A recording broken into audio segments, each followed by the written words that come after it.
Hi, everybody. Welcome back to the channel. I am the immortal Kevin Donovan, and I'm here to give you part two of the first time I was arrested DWI story. So I had left off with I had been I gave you the whole story already. I was drinking, plate lamp was out, got pulled over, got the whole thing, got the whole shebang. My buddy Charlie finally comes over the next day to pick me up. So if you missed that video, please subscribe to the channel. Go back, check it out. I did detail that whole experience, which was it was interesting to say the least. So this is the part two version. This is everything I had to go through after that. So what happened was, and this is a while ago. This is 2011. This happened. So this happened a minute ago. This was a hot second since I dealt with this.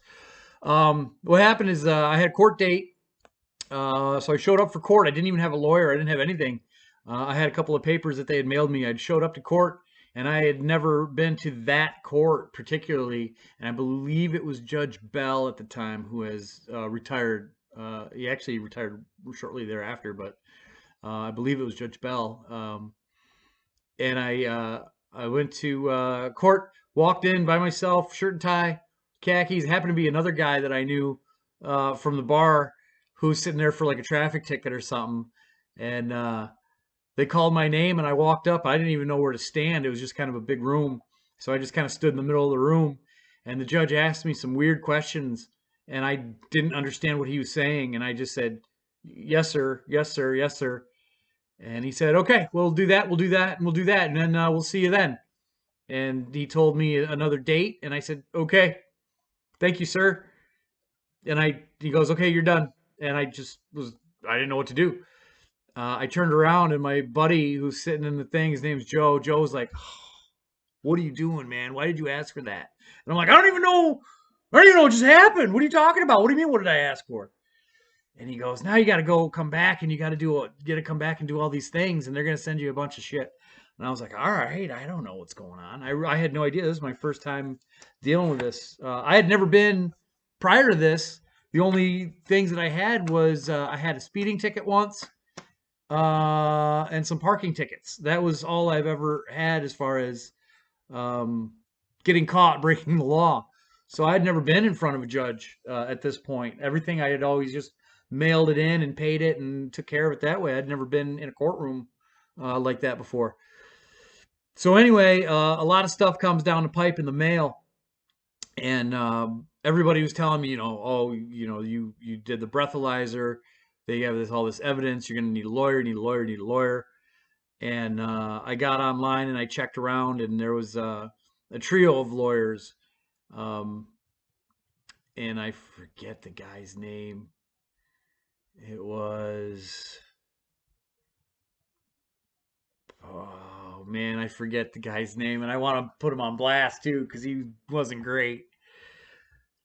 But I found him online, and I called him up, and he was located in Binghamton. And my dad and I drove up there to meet with this guy because we set a meeting. And I brought the stuff that the court showed me, and I went up and we met this guy, and I handed him the paperwork, and he looks through it, and him and I are chatting, and he happened to be a Marine. My dad was in the Marine Corps as well, and he had that the honorable discharge thing hanging on his wall. And we had the meeting with him, and he's like, hey, my retainer's, I don't know, $1,500 or something, and we'll start going through this, and I charge, blah, blah, blah, whatever it was. And I was like, all right, sure, I don't really know how to do this, so I'm going to need you. And my dad walks out, and he's all like, yeah, I like him. He was a Marine. He knows what he's doing, and we'll have this. Funny story, while we were sitting in the office, we just get in there, we shake the guy's hand, we sit down, we're talking for maybe a minute or two. One of the girls from the office knocks on the door, and she goes, can you take care of this real quick? Because apparently they had just moved into their office, and the fucking toilet got backed up. And he goes, hang on, guys, I'll be right back. We wear many hats in this office. Motherfucker took a plunger and went and fixed the toilet while he was telling me how to deal with this fucking case. So I was like, guy, like that didn't sit well with me. But my dad was like, oh, he's a Marine. He's good. I was like, whatever, dude. All right, we'll go with this guy. He's the cheapest one out of the ones that I'd Googled in the area anyway. Cheapest, $1,500 for a retainer. Not to mention what he was going to bill for doing everything. So he ended up being not terribly priced, but wasn't cheap either. Ended up being a few $1,000, but I think it's $3,200 at the end, $3,300, something like that. So anyway, I had another court appearance. We show up. My lawyer shows up this time, only he shows up late. Why did he show up late? Motherfucker got a speeding ticket on the way there because he was like, "Oh shit, I'm late." He's coming from Binghamton, coming to uh, the the trooper station on 434 where they were doing that court at the time. And he was a little bit late, so he was speeding down the highway, gets fucking pulled over, gets a speeding ticket. So he shows up 15 minutes late. So the judge calls my name. I walk up there. Judge starts talking to me, and I'm like, yeah, yes, sir, yes, sir, yes, sir. I don't know what to fucking do. And then all of a sudden, my lawyer comes bursting through the door in his goddamn blue leisure suit. He's like, hang on, let me talk to him. And I'm like, what the fuck, guy? I was not impressed with that, to say the least. So anyway, my lawyer and him get to the lawyer and the judge start talking legal shit. I had no idea what's going on. Little did I know that because I did the breathalyzer, they already had proof on site at the time of my blood alcohol level. So that's submitted by the officer, and now that was given to the DA who's prosecuting me. That when I was being arrested, that was my blood alcohol level. So I'm clearly getting a DWI. There's no way to argue out of that. The only thing you can do is refuse that. They arrest you immediately, claim that you're intoxicated, but then you can, when you're in court at this point, then you can say, well, you have no proof, you have no numbers on scene of what my blood alcohol level was, so you can't say that I get a DWI. So you can fight that in court, but they give you automatic things for that. So I was green enough that I took the breathalyzer, and sure enough, I was way over the limit. I was 1.8, at least double the legal limit, with a belly full of booze. So it is what it is. So anyway,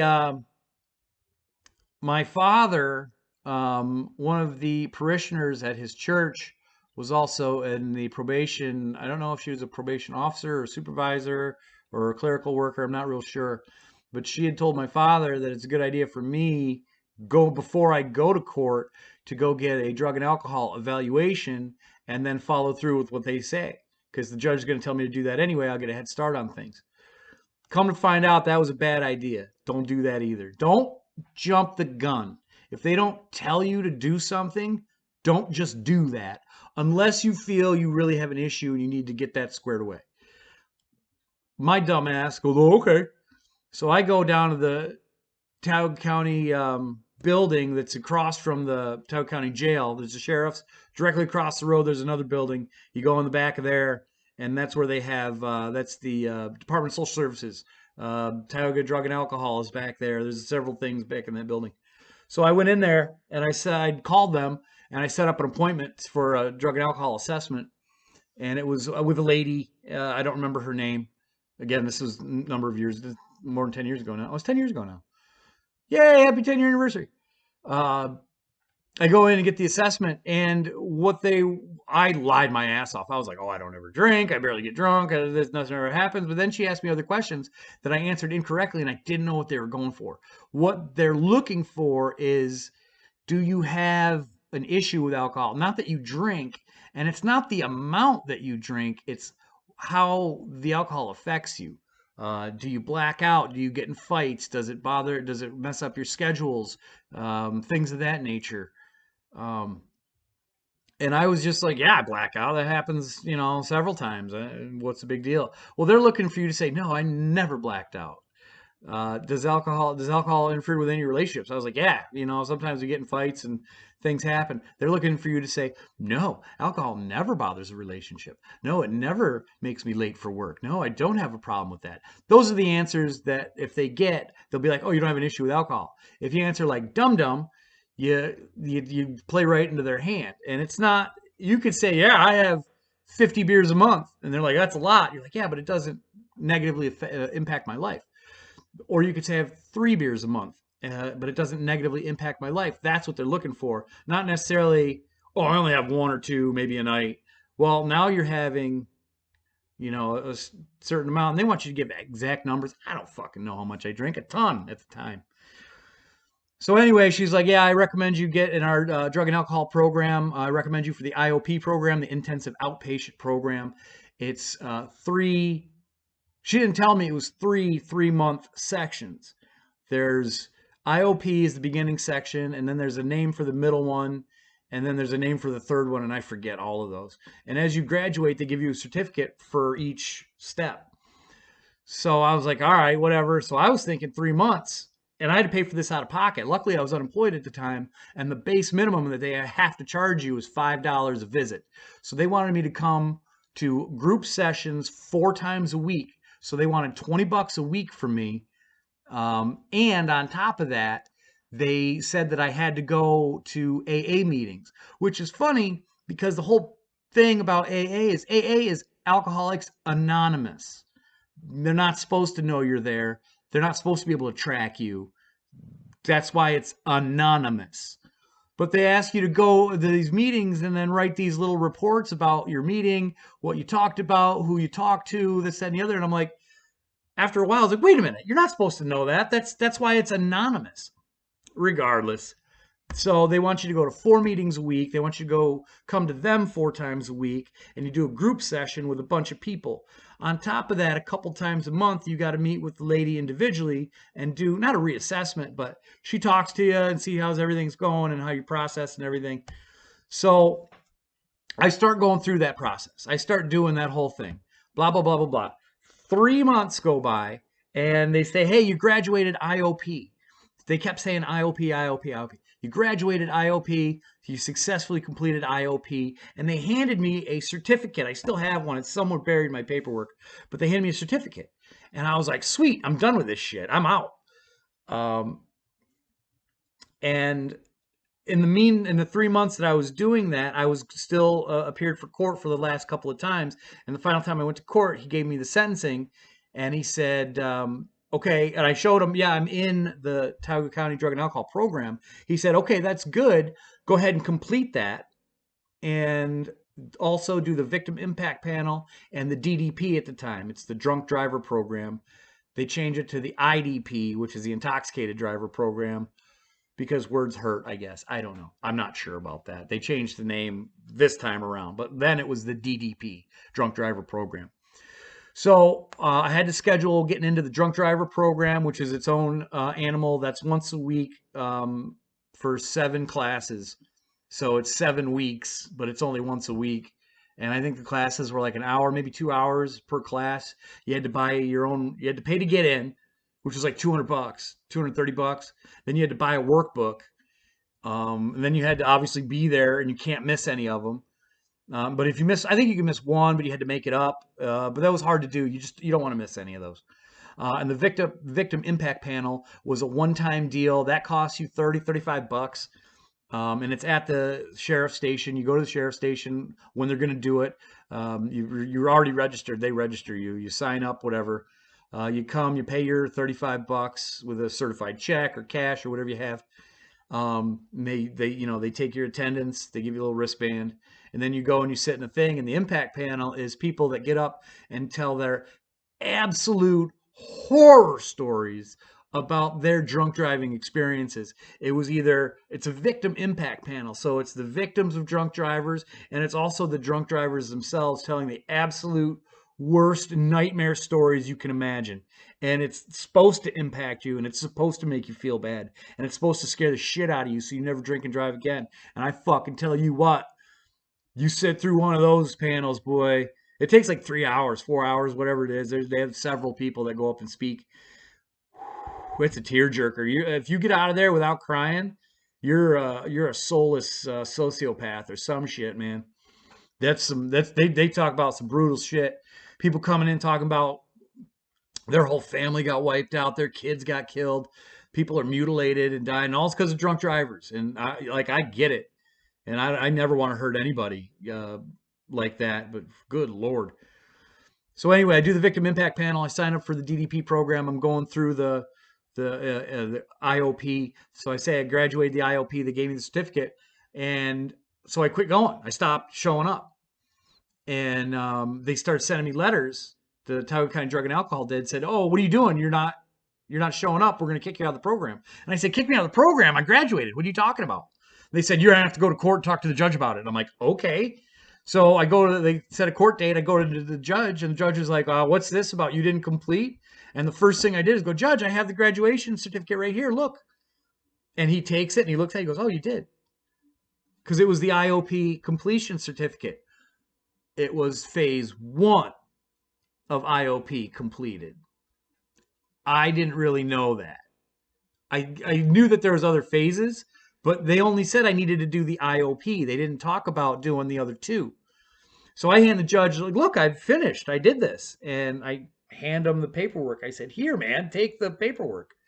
He looks at it, he goes, "I see. Okay. Well, we'll make a copy of this, and I see what's going on. You're going to have to finish the other 2 phases."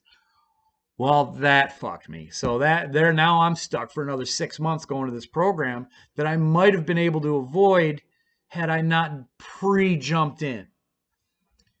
Now that I look back, they probably would have made me do an eval anyway, and I probably would have had the same answers. So I probably would have had to go through it, and I'd have been about two months behind. So it would have taken me 2 months longer anyway, because I didn't know any better to begin with. There's a way to answer those questions. Anyway, so he's like, no, you got to go finish the rest of it. And I'm like, shit, fine. I don't have a choice. He's like, you finish this or you go to jail. That's pretty much my options. So I finished that. I end up going back. I had to talk to the counselor, and she's like, "Why should we take you back?" Being a bitch. And I'm like, "Come on, you know why?" Because the judge told me I have to. And she's like, "Why did you leave?" And I'm like, "Because I thought I graduated. I thought I was done with this shit." So phase 2, they make you show up only 3 times a week, and they still want you to go to the AA meetings and write your journal about it. But you get to show up to them less, so you pay them less. And then phase 3, you only show up, I think, 2 times a week. Again, they still want you to maintain the counseling or AA, so you have to keep doing that and writing about it. But the truth be told, I never quit drinking while I was going through that whole process. I was drinking every night. I went to maybe 1 meeting a week, if at AA, and only because it was about a block or 2 from my house. I could walk there, and then as soon as the meeting was over, I'd walk right to the Barleycorn in Owego and get drunk because it was so sad and depressing to go to AA. I hated that. I still have not been back to an AA. I don't like the way those people talk. I didn't like the way I interacted with them. Now, I'm not saying AA is bad. I'm not at all. It's a good program, and it works for some people. Didn't work for me. It wasn't my jam. It wasn't my style. I didn't feel welcome. I didn't feel open. I didn't feel secure in that situation. Those people didn't jive with me. I didn't jive with them. That happens. That wasn't my path. When I found one-on-one counseling with a professional, that was my path. That's how I found how to deal with my issues. Some people love those meetings and they swear by them. And even my therapist, the professional I see, he was a former alcoholic 30 years ago. He's still to this day goes to AA meetings and talks to those people. And he's had 30-year friends that are in AA. So I'm not saying it's bad, and I'm not saying it doesn't work. It does work, and it's a good thing. It just didn't work for me. And that's all I have to say about it. I didn't dig it. It wasn't in my wheelhouse. So I bounced. So I ended up finishing the second phase, and I just bullshitted my way through all of my journal entries. I learned AA words, I learned AA phrases, because I did go to a handful of meetings and talk with people, and I showed my face a bunch of times. I even spoke at meetings, which I did not want to, and they made me, which is another thing they're not supposed to make you do. If you want to just sit and listen, you're supposed to be able to do that. These people were like, no, stand up and talk. And I'm like, I don't want to do that. I didn't care for it. In either case, doesn't matter. I filled out these journals, man. My creative writing went whoop through the roof. I wrote story after story after story about how I was getting affected by this, and these speakers came in, and none of that shit happened. I literally would go to the meeting and sit in the back corner. I'd go get a cup of coffee. I don't even drink coffee, by the way. I don't like coffee. I never was been a coffee drinker. It's just that's another just not my thing. Maybe that's why I'm weird, I guess. I'd go get a cup of coffee and a handful of cookies, and I'd sit in the back corner, and I'd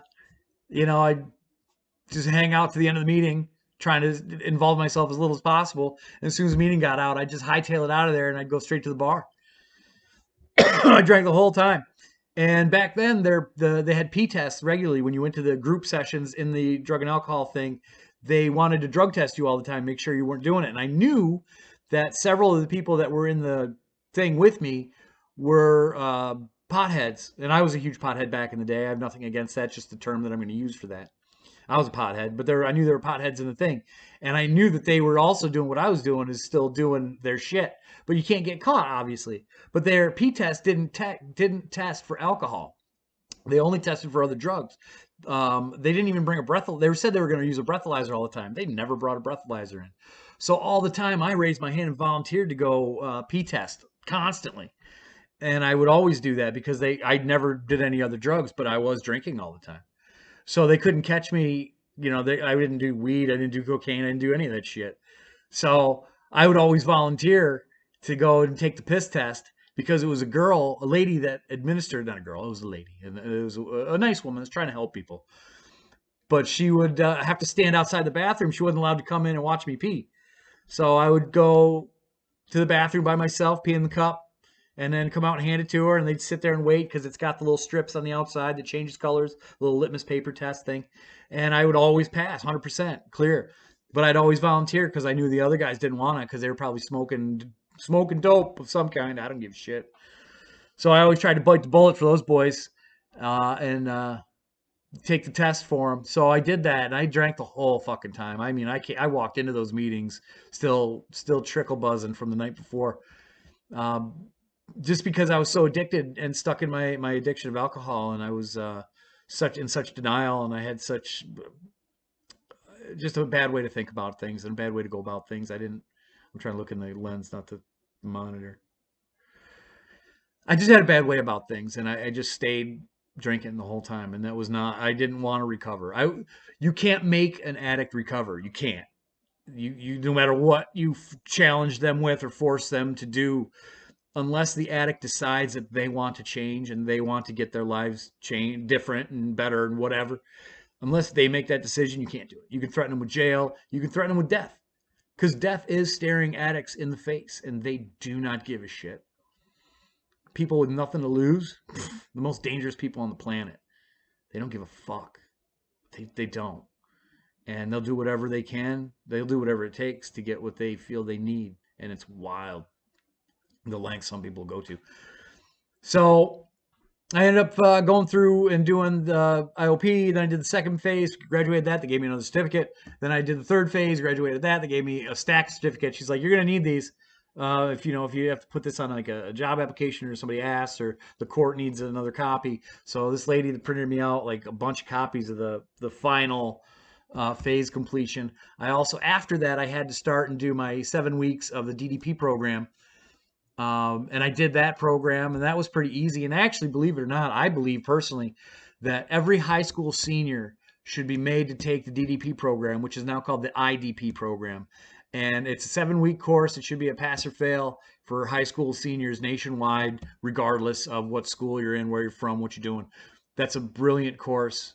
It's a little bit redundant, and it's kind of dumb, but it's necessary. And there's actual good facts in there. And for high school kids getting out of high school and going to college, I think that course is highly valuable.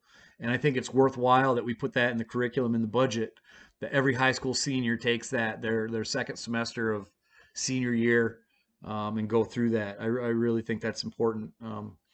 It does show you those horrible videos with the gore and the crashes and the mutilated people and what happens.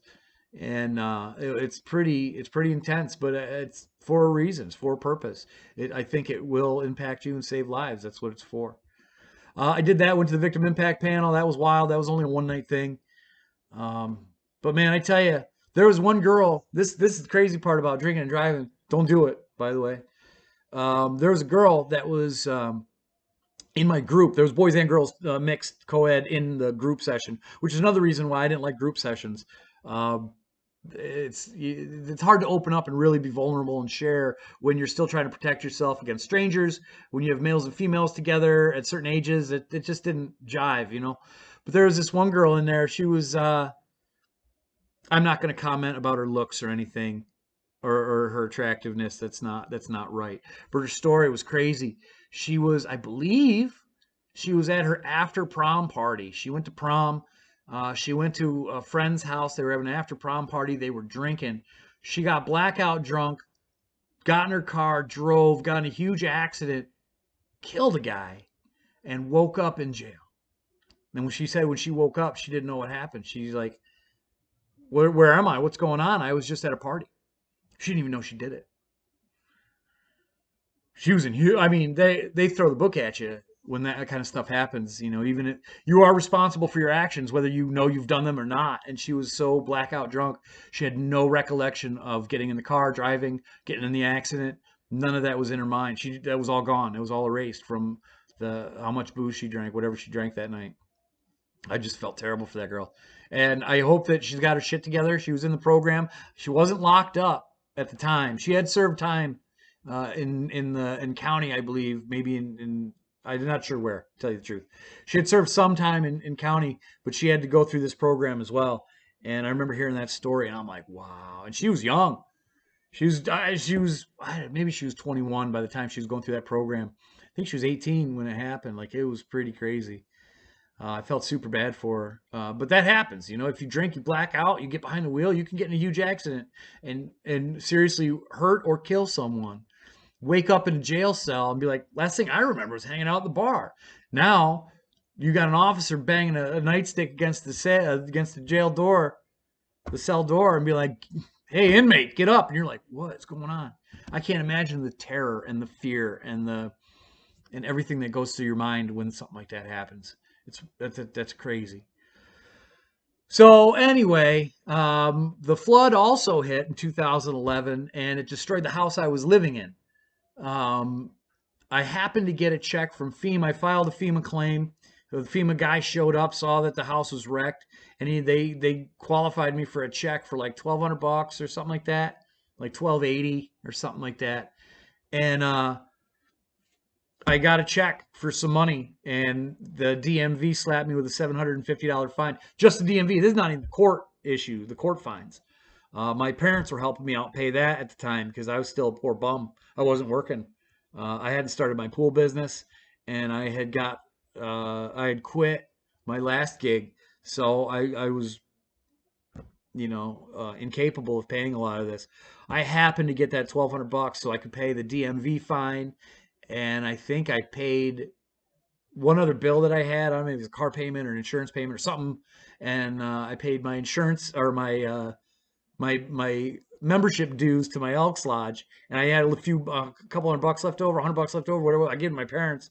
I'm like, here, this is for my whatever else you pay for me. Here, take it. So I mean, that was a blessing that I got that $1,200. But that for sure, if I didn't get to live with my parents, $1,200 wasn't going to fix that. I lost my house that I was in. So I was in the dumps, and I was feeling super depressed and super bad about everything. But you know what? I still couldn't get it through my head that drinking was the problem and that I needed to quit that. I still saw that as a solution, as salvation. And I was so wrong and I couldn't see it. I was so in denial. I have so much ego in front of me. I was young. I was hard headed and I just couldn't get it through my brain.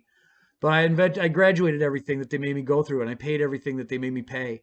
And it took about a year out of my life, 9 months for the one program, and got to kind of combine it with the 7 week of the DDP, and I did the impact panel the one time and paid all my shit, and then I got letters from the court saying, "Hey, you're good to go. You're solved all your stuff. All your problems are over with. You're free to go." And I got out of it, and I swore to myself, never again, never ever ever again. And for many years, I was adamant about not drinking and driving, and how much of a horror story and how much of a pain in the ass and how difficult that was for me. And I swore up and down I'd never drink and drive again. And for 5 years straight, I was super strict about not driving drunk. I drank tons, but I never wanted to drive.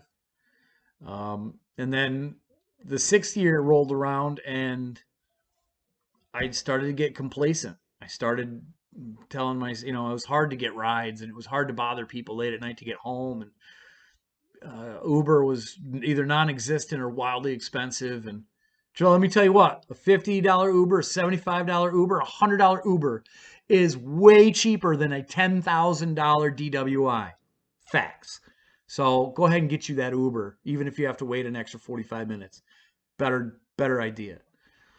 But I didn't want to do that. And I didn't know those things at the time. And even after I went through this whole mess and it cost 10 grand or it was more than 10 grand, it was closer to 13 grand. All said and done after everything combined happened. Living expenses, getting around, trying to get everything squared away, all the fines, fees, lawyer fees, everything combined over that whole year cost about 13 grand. And for a guy that didn't have a job, it was hard to come up with that kind of money. So it was not an okay process. And then the 6th year came around, and I just started getting complacent. Just got complacent, and I started driving again because it was easier. I'd got a car, I had my license back, I didn't have any restrictions, I could just do what I wanted. And I got complacent, and things started happening again, and I got back into the same cycles. And then that leads me to DWI number 2, which will be another video. Please like, comment, subscribe, share. I'm trying to grow the channel as much as I can. I love sharing stories. I love story time. This was part 2. That's what happened, man. I got caught once, and it took a year out of my life. It took 13 grand and a whole lot of bullshit. And I got through it, and I learned my lesson for a half a decade. And then I got back into my old ways because I never really made that true change in my heart. So there's a lesson to be learned there. Hopefully you guys get something out of it. Again, like, subscribe, share. I appreciate y'all for viewing. Appreciate the new folks for jumping in, the old folks for watching again. I have more content coming. I'm going to get in the story of my second one coming up soon. And then part number 2 for that will be how I dealt with that one and how I'm currently still dealing with that one. So a lot more to come. I'd like to keep some more videos coming that are more lighthearted. I got some drunk stories that I'll tell. Some silly shit that happened, some fun stuff that happened to me as well. Not everything is negative. Hopefully there's a silver lining everywhere. So that's it for now. Thanks for tuning in. I'll catch you guys on the flip side. Peace.